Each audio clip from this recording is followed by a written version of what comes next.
New media. It's supposed to be a place of self-expression, where people go to show parts of their true identity and connect with others in an online platform. You can find people with similar interests, or follow the lives of people that you find inspiring.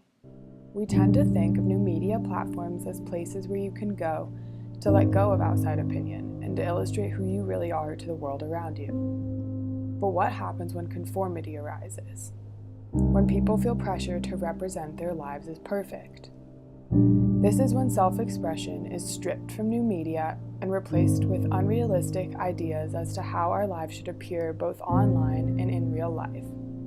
The pressures continue to rise until people aren't representing themselves online, but merely perpetuating their gendered stereotypes in order to appear alike or similar to those that they are connecting with online. The mounting pressures lead users to creating an unrealistic expectation of what their lives outside the online world look like. We are constantly engaged in comparing our lives to each other's, and new media has given rise to a whole new pressure striving towards perfection. On top of that, most of the time, these quote-unquote perfect images have been edited to nearly impossible expectations, making other users feel inadequate if they aren't editing and perfecting their own pictures.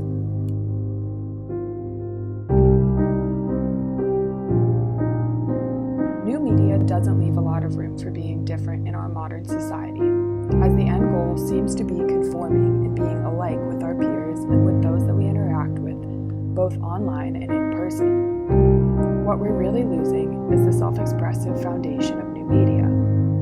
What's the point of creating your own unique platform if you are constantly comparing your self-expression to someone else's? Maybe they are even a stranger to you in real life. The most evident conformity that is occurring in new media revolves around gender expression. We see the way that we are expected to present ourselves in relation to our gender, and lose our ability to pick and choose the parts of our assigned gender that we do identify with. With over 270 million new media users interacting online every day, we should be fostering a platform that promotes and depicts the realistic world. Not only is the portrayal of a perfect life detrimental to the user, but to those looking at their profile.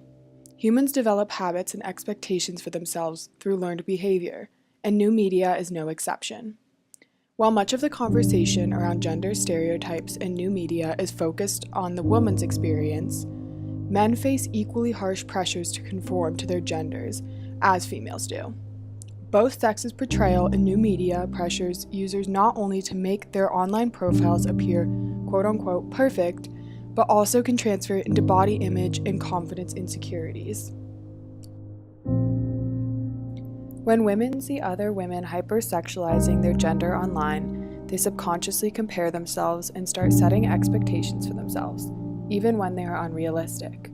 The same occurs for men, as they too set unrealistic expectations or standards for themselves seeing new media portrayals.